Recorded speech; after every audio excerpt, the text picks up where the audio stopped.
गरीब बहू के ससुराल आए अमीर सहेली के भुक्कड़ ससुराल वाले। अंजलि और पूजा जैसे ही कॉलेज से बाहर निकलती हैं, तभी बहुत जोरों की बारिश शुरू हो जाती है। देख पूजा, मौसम की पहली बारिश शुरू हुई है। चल कैंटीन में चलकर एक बढ़िया सी कॉफी पीते हैं।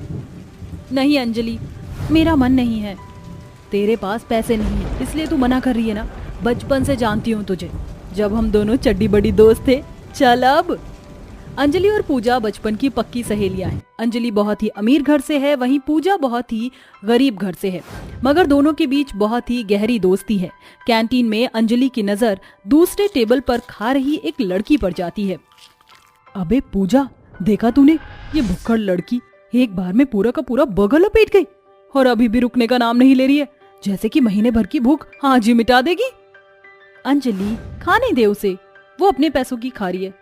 जल्दी से कॉफी पी और घर चल। कॉफी पीकर दोनों सहेलियां अपने घर चली आती हैं। गुजरते वक्त के साथ दोनों सहेलियों की शादी पक्की हो जाती है। तभी अंजलि पूजा के घर आती है।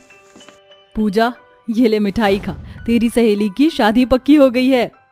बहुत बहुत बधाई हो मेरी प्यारी सहेली। तू यहीं ठहर, मैं आती हूँ। पूजा जल्दी से रसोई में गुड़ लाकर अंजलि को खिलाती है। माफ करना अंजलि, तेरी गरीब सहेली की इतनी हैसियत नहीं जो तुझे महंगी मिठाई खिला सकूं। बस घर में यही था। हाँ, मगर ये गुड़ मेरी लाई महंगी मिठाई से भी कहीं ज्यादा स्वादिष्ट थी।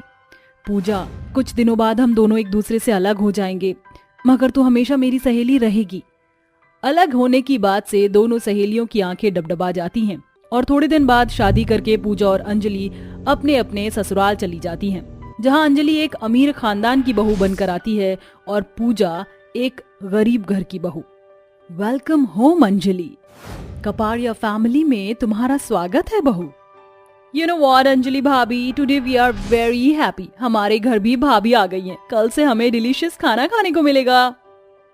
अपनी ननद तारा की बात सुनकर बेचारी अंजलि कहती है, मैंने ससुराल में एंट्री भी नहीं मारी और मेरी भुक्कड़ ननद को अभी से ही खाने की पड़ी है। फिर अंजलि अपने पति लव के साथ कमरे में चली जाती है। वहीं दूसरी तरफ पूजा की सास संगीता उसका स्वागत करती है। आओ पूजा बहू, आज से इसे अपना ही घर समझो। नीतू, जा भाभी को कमरे में छोड़ा। चलिए पूजा भाभी। शादी के पहले दिन अंजलि अपनी सास कामिनी से कहती है, मम्मी जी, आज ससुराल में पहली रसोई है तो मैं सोच रही हूँ छोले पूरी बना लूं। बहू, सिर्फ छोले पूरी से बात नहीं बनेगी, इसलिए तुम छोले पूरी के साथ पुलाव, खीर, कचौड़ी बना लो। ये तो हो गई मेरी पसंद, बाकी अपने ससुर जी से पूछ लो। बहू, मेरे लिए राजमा चावल और भल्ले पापड़ी बना लेना। और भाभी, मेरे लिए शाही पनीर बनाना। लव, मम्मी जी डैडी जी ने तो अपना ऑर्डर दे दिया है, तुम क्यों साइलेंट मोड पर बैठे हो? तुम भी बता दो, तब तक मम्मी जी भी सोच लेंगी। कोई वैरायटी छूट तो नहीं रही? अंजलि, वैसे छोले तो तुम बना ही रही हो, तो मेरे लिए तुम कुलचे भी बना लेना। अपने अमीर भुक्कड़ ससुराल वालों की फरमाइश लेकर अंजलि किचन में आकर गुस्से में बड़बड़ाती हुई खाना बनाती है। हाय, ये कैसे भुक्कड़ ससुराल वाले मिले हैं मुझे? कोई एक बार में इतना सारा खाना कैसे खा सकता है? अंजलि अपने अमीर भुक्कड़ ससुराल वालों के लिए इतना सारा खाना बनाकर बहुत परेशान होती है। वहीं गरीबी के कारण पूजा पहली रसोई में सिंपल खाना बनाती है। लाइए पूजा भाभी, मैं आपकी कुछ मदद कर देती हूँ। अरे नहीं नहीं ननद जी, मैं बना लूंगी, तुम परेशान मत हो। खाना बनाकर पूजा अपने गरीब ससुराल वालों को खाना परोसती है। तभी हरि प्रसाद कहते हैं, पूजा बहू, तू भी हमारे बारे में सोच रही होगी ना कि तेरे ससुराल वाले कितने गरीब हैं। शादी के पहले दिन ही तुझे रूखा सूखा खिला रहे हैं, मगर घर में जो जमा पूंजी थी वो ललित की शादी में लग गई। बाबूजी, ऐसा मत कहिए, आज से ये परिवार मेरा है और परिवार में परेशानी तो आती रहती है। पूजा ने अपने मायके में गरीबी देखी थी, इसलिए उसे हालातों का एहसास था। ऐसे ही समय बीता गया। पूजा रूखा सूखा खाकर भी अपने गरीब परिवार में खुश थी, मगर अंजलि अपने अमीर भुक्कड़ ससुराल वालों के कारण बहुत ही परेशान थी। बस बहुत हो गया, हम मुझे अपने इन अमीर भुक्कड़ ससुराल वालों को सबक सिखाना होगा, वरना ये ऐसे ही गाय भैंस की तरह जुगाली करते रहेंगे और मेरा खून पीते रहेंगे। उसी रात, बहू डिनर लग गया क्या? जी आ जाइए सब। अरे बहू, ये क्या तूने दाल रोटी क्यों बनाया है? अरे भगवान का दिया दौलत है, शौहरत है, फिर ये दाल रोटी क्यों? क्योंकि आज से डेली डिनर में आप सभी को दाल रोटी ही मिलेगी। ये बोलकर अंजलि अपने कमरे में आ जाती है। तभी पूजा उसे फोन करके अपने प्रेग्नेंट होने की खुशखबरी देती है। क्या सचमुच मेरी सहेली माँ बनने वाली है? मैं कल ही तुझसे मिलने आ रही हूँ। मैं तेरा इंतजार करूंगी। अगले दिन, भाभी क्या बात है, इतना रेडी शेडी होकर कहाँ जा रही हैं? मैं अपनी सहेली से मिलने उसके ससुराल जा रही हूँ। अरे फिर तो हम भी चलेंगे बहू, वैसे भी घर में बैठे बैठे हम बोर हो गए हैं। अंजलि के भुक्खड़ ससुराल वाले खाने की फिराक में उसकी गरीब सहेली के ससुराल आते हैं। अंजलि आ गई तू? पूजा, ये मेरे ससुराल वाले हैं। जी नमस्ते, आइए यहाँ बैठिए। पूजा की सास सभी को बिठा देती है। तभी खाने की आ रही खुशबू से अंजलि के भुक्कड़ ससुराल वाले कहते हैं, वैसे आपके घर से खाने की खुशबू तो बड़ी अच्छी आ रही है, क्या बनाया है? हाँ वो आंटी जी, मैंने अंजलि के लिए पुलाव और समोसे कचौड़ी बनाया था। अरे वाह, वो तो हमें भी पसंद है। वो क्या है ना, जल्दीबाजी में हम घर से नाश्ता करके नहीं निकले थे, इसलिए भूख लगी है। ठीक है, मैं लेकर आती हूँ। पूजा खाना उनके सामने रखती है। तभी अंजलि के भुक्कड़ ससुराल वाले 2 मिनट में ही सारा खाना गपागप खा जाते हैं, जिससे पूजा और उसके गरीब ससुराल वाले एक दूसरे का मुंह देखने लगते हैं। वाह कितना स्वादिष्ट खाना बना था, अब जाकर लग रहा है कि पेट में कुछ गया है। पूजा मुझे माफ कर दे, मेरे ससुराल वाले बहुत ही भुक्कड़ हैं। मैं इन्हें बिल्कुल भी यहाँ लाना नहीं चाहती थी, मगर ये मेरे पीछे पीछे लग गए।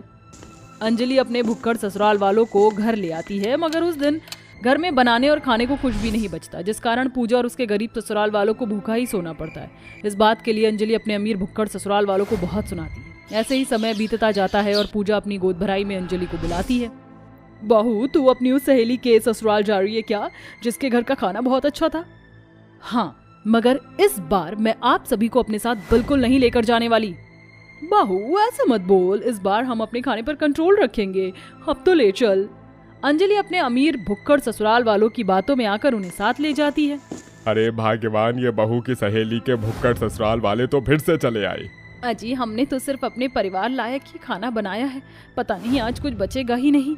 अरे जरा इनके शरीर का फैला हुआ साइज तो देखो, ऐसा लग रहा है जैसे ये लोग शक्ति भोग आटा नहीं बल्कि हाथी ब्रांड आटा खाते होंगे। थोड़ी देर में पूजा की गोद भराई होने के बाद खाने की बारी आती है। बहन जी, अब किस बात का इंतजार है? गोद भराई तो हो गई, अब दावत हो जाए। जी खाना लगाती हूँ। संगीता गोद भराई के दावत में बना खाना, जिसमें दाल मखनी, पुलाव, शाही पनीर और भी बहुत कुछ, अंजलि के भुक्कड़ ससुराल वालों को खाने को देती है। भाई वाह, ये खाना तो बहुत ही स्वादिष्ट बना है, थोड़ा और मिलेगा? हाँ मुझे भी थोड़ा और चाहिए। मम्मी जी, ननद जी, थोड़ा तो शर्म कीजिए, अब उठ भी जाइए। अरे बहू, खाने पीने में शर्म नहीं करनी चाहिए, बेटी तो खाना खा दे। थोड़ा थोड़ा करके अंजलि के अमीर भुक्कड़ ससुराल वाले इस बार भी सारा खाना खा जाते हैं। तभी अंजलि उन्हें कोने में लेकर जाती है। आप सब इतने बेशर्म कैसे हो सकते हैं? आप लोगों का सरनेम कबाड़िया नहीं, खाईलाल होना चाहिए था। आपको अपनी भूख के आगे ये नहीं दिखाई दिया पूजा और उसके गरीब ससुराल वालों ने किस तरह थोड़े थोड़े पैसे जोड़कर ये सारा अरेंजमेंट किया था और ये खाना बनाया था, और आप उसे चट करके अब वो क्या खाएंगे? बहू की फटकार के बाद उसके अमीर भुक्कड़ ससुराल वालों को गरीबी का एहसास होता है, जिसके बाद कामिनी पूजा और उसके गरीब ससुराल वालों के लिए स्विगी से खाना ऑर्डर करके मंगवाती है। बहन जी, भाई साहब, हमें माफ कर देना, आपने इतनी मुश्किल से ये सब इंतजामात किए थे, मगर हम सारा खाना खा गए, इसलिए हमने आपके लिए खाना मंगवाया है। चलिए आप सब भी खा लीजिए। अंजलि और उसके अमीर ससुराल वाले पूजा और उसके गरीब ससुराल वालों को खाना खिलाते हैं, और अब अंजलि के भुक्कड़ ससुराल वाले हर वक्त खाने की आदत को छोड़ देते हैं और दोनों सहेलियां अपने ससुराल में खुशी खुशी रहने लगती हैं। जैस्मिन, पूजा और रेनू बहुत पक्की सहेलियां होती हैं। पूजा और रेनू बहुत बड़ी और अच्छे घर से होती हैं, लेकिन जैस्मिन एक गरीब परिवार से होती है। अमीरी गरीबी की इतनी बड़ी दीवार होने के बावजूद भी तीनों सहेलियों में किसी भी तरह का कोई भेदभाव नहीं था। तीनों सहेलियां मिलकर बहनों की तरह रहती थीं। रेनू, मेरे घर के पास आज ही एक पिज्जा रेस्टोरेंट खुला है, क्यों ना तुम, मैं और जैस्मिन उस पिज्जा रेस्टोरेंट में जाएं और वहाँ का सबसे फेमस चिकन पिज्जा खाएं? दैट्स ग्रेट आइडिया पूजा। चलो हम जल्दी से जैस्मिन के घर जाते हैं, फिर हम तीनों एक साथ रेस्टोरेंट जाएंगे। पूजा और रेनू ड्राइवर के साथ गाड़ी में बैठती हैं और जैस्मिन के घर जाते हैं। पूजा, रेनू, तुम दोनों, वो भी यहाँ ऐसे अचानक? जैस्मिन, हम तुझे कहीं ले जाने के लिए आए हैं। चल अब जल्दी से गाड़ी में बैठ जा। तीनों सहेलियां गाड़ी में बैठती हैं और पिज्जा रेस्टोरेंट पहुंच जाती हैं। रेनू, पूजा, ये तो कोई बहुत महंगा रेस्टोरेंट लग रहा है। जैस्मिन, तुम इसकी फिक्र क्यों कर रही हो? मैं और रेनू है ना, मैंने सुना है इस रेस्टोरेंट का चिकन पिज्जा बहुत अच्छा है। आज हम इसे ही ट्राई करेंगे। तीनों सहेलियां चिकन पिज्जा ऑर्डर करती हैं और कुछ ही देर में तीनों के सामने उनका चिकन पिज्जा आ जाता है, जिसके बाद वो तीनों अपने चिकन पिज्जा को एंजॉय करती हैं। जैस्मिन ने पहली बार चिकन पिज्जा खाया था और उसे पहली बार में ही चिकन पिज्जा बहुत ज्यादा पसंद आ गया था। पूजा, रेनू, ये चिकन पिज्जा तो बहुत ही ज्यादा टेस्टी है। काश मैं इस चिकन पिज्जा को दोबारा खा पाती। जैस्मिन, इसमें कौन सी बड़ी बात है? जब भी तुम्हारा मन हो तो तुम हमें बता देना, मैं और रेनू तुम्हें दोबारा यहाँ लेकर आ जाएंगे। जिसके बाद तीनों सहेलियां बातें करते हुए अपना पिज्जा अच्छे से एंजॉय करती हैं और वापस अपने घर चली जाती हैं। अब से जब भी जैस्मीन का चिकन पिज्जा खाने का मन होता तो उसकी दोनों सहेलियां पूजा और रेनू उसे चिकन पिज्जा खिलाने के लिए ले जाती। ऐसे ही समय बीतता रहता है और ये तीनों सहेलियां अब बड़ी हो जाती हैं। जैस्मिन बेटा, अब तेरी शादी की उम्र हो गई है, इसीलिए मैंने तेरे लिए एक रिश्ता देखा है। ये लड़के की फोटो है, देखकर बता तुझे लड़का कैसा लगा। माँ, आपने पसंद किया है तो अच्छा ही होगा, मुझे इस शादी से कोई भी एतराज नहीं है। अपनी शादी से जैस्मिन बहुत ज्यादा खुश होती है। जिसके बाद जैस्मिन ये खबर जाकर अपनी दोनों सहेलियों रेनू और पूजा को बताती है। पूजा, रेनू, मेरा रिश्ता तय हो गया, बहुत ही जल्दी मेरी शादी हो जाएगी। जैस्मिन, ये तो बहुत अच्छी बात है कि तुम्हारी शादी हो रही है। कंग्रेचुलेशंस जैस्मिन, मैं तुम्हारे लिए बहुत खुश हूँ। रेनू, पूजा जैस्मिन की शादी के लिए बहुत ज्यादा एक्साइटेड होती हैं। देखते ही देखते कुछ ही समय में जैस्मिन की शादी का दिन आ जाता है। शादी से पहले रेनू पूजा जैस्मिन के लिए चिकन पिज्जा लेकर आती हैं। जैस्मिन, ये लो, हम तुम्हारे लिए तुम्हारा फेवरेट चिकन पिज्जा लेकर आए हैं। शादी के बाद ना जाने तुमसे कब मुलाकात हो और कब हम तीनों दोबारा बैठकर चिकन पिज्जा साथ में एंजॉय कर सके। Thank you so much Renu और पूजा, तुम दोनों मेरा कितना अच्छे से ख्याल रखती हो। मेरी शादी के बाद हम जल्द ही एक दूसरे से मुलाकात करेंगे। तीनों सहेलियां मिलकर पिज्जा खाती हैं, जिसके कुछ देर बाद जैस्मीन की शादी हो जाती है। जैस्मीन एक गरीब परिवार से होती है, इसीलिए उसकी शादी भी एक गरीब परिवार में ही होती है। शादी के बाद जैस्मीन अपने ससुराल चली जाती है, जिसके कुछ समय के बाद ही पूजा और रेनू की भी शादी हो जाती है। रेनू और पूजा के अमीर परिवार से होने की वजह से उनकी शादी अमीर परिवार में ही होती है। सुनिए जी, घर में आटा खत्म हो गया है, दुकान से जाकर आटा ले आइए। लेकिन जैस्मिन, मेरे पास तो सिर्फ 100 रुपए ही हैं और मुझे काम पर जाने के लिए भी देरी हो रही है। एक काम करो, तुम ये 100 रुपए रखो और जाकर आटा ले आओ। जैस्मिन 100 रुपए लेकर मार्केट में आटा लेने के लिए चली जाती है। जैसे ही जैस्मिन मार्केट में आटा लेने के लिए जाती है, वैसे ही उसे एक पिज्जा स्टॉल दिखाई देता है। जैस्मिन जैसे ही पिज्जा स्टॉल को देखती है, उसे अपने वो ही पुराने दिन याद आ जाते हैं जिसमें वो अपनी सहेलियों के साथ मिलकर पिज्जा एंजॉय किया करती थी।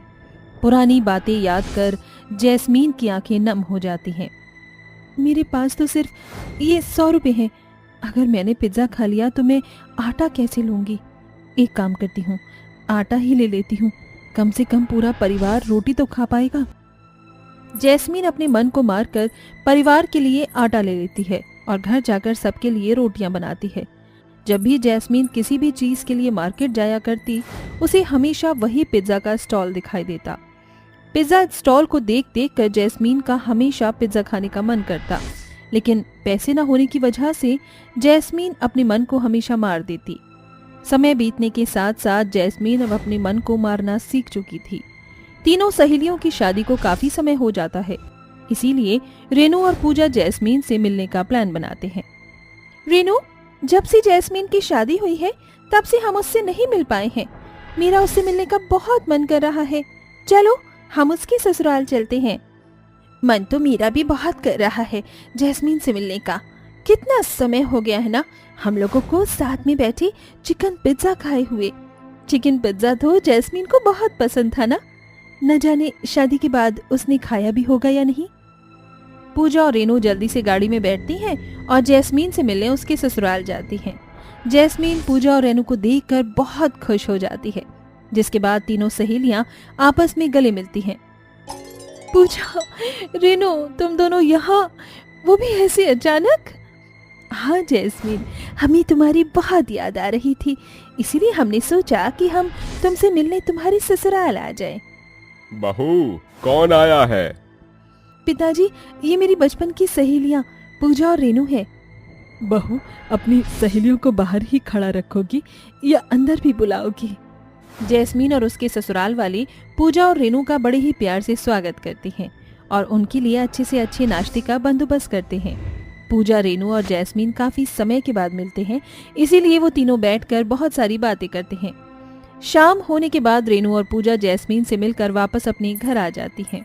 रेनू, जैस्मीन अपने ससुराल में खुश तो बहुत है और उसके ससुराल वाले उसका ख्याल भी बहुत अच्छे तरीके से रखते हैं, लेकिन मुझे नहीं लगता कि इतनी गरीबी में जैस्मीन अपनी सारी ख्वाहिशों को पूरा कर पाती होगी। तुम तो जानती हो ना कि उसे चिकन पिज्जा कितना ज्यादा पसंद है। न जाने उसने चिकन पिज्जा खाया भी होगा या नहीं। हम एक काम करते हैं, हम दोबारा जैस्मीन से वापस मिलने के लिए जाते हैं और साथ ही साथ उसके लिए चिकन पिज्जा भी ले जाएंगे। देखना, वो ये देखकर बहुत ज्यादा खुश हो जाएगी। अगले दिन होते ही पूजा और रेनू जैस्मीन और उसके ससुराल वालों के लिए चिकन पिज्जा खरीदते हैं और उसके ससुराल में चले जाते हैं। पूजा, रेनू को देखकर जैस्मीन बहुत खुश हो जाती है। पूजा और रेनू, तुम दोनों यहाँ, और ये तुम्हारे हाथ में क्या है? जैस्मीन, तुम भूल सकती हो, लेकिन हम नहीं। हमें पता है कि तुम्हें चिकन पिज्जा कितना पसंद है, इसीलिए आज हम तुम्हारे और तुम्हारे ससुराल वालों के लिए चिकन पिज्जा लेकर आए हैं। ये सुनते ही जैस्मीन की आंखों में आंसू आ जाते हैं, जिसके बाद पूजा, रेनू, जैस्मीन और सारा परिवार एक साथ बैठकर चिकन पिज्जा खाते हैं। जैस्मीन, ये लो, ये पिज्जा बनाने का सारा सामान है और ये थोड़ी बहुत पैसे हैं। इनकी मदद से तुम पिज्जा बनाने का एक स्टॉल खोलो। देखना, तुम्हारा स्टॉल कुछ ही दिनों में कैसे चलेगा और तुम लोगों को पिज्जा खिलाने के साथ साथ खुद भी खा सकती हो। जैस्मीन अपनी दोनों सहेलियों की बात मानकर पिज्जा का एक स्टॉल खोल देती है। जैस्मीन के हाथ का बनाया हुआ पिज्जा कुछ ही दिनों में पूरे इंडिया में फेमस हो जाता है और देखते ही देखते जैस्मीन एक पिज्जा के स्टॉल से एक पिज्जा का रेस्टोरेंट खोल लेती है और जैस्मीन की ससुराल की सारी गरीबी हमेशा हमेशा के लिए चली जाती है। अब पूजा, रेनू अक्सर जैस्मीन के पिज्जा रेस्टोरेंट जाया करती और तीनों साथ में मिलकर वहां चिकन पिज्जा साथ में एंजॉय किया करते।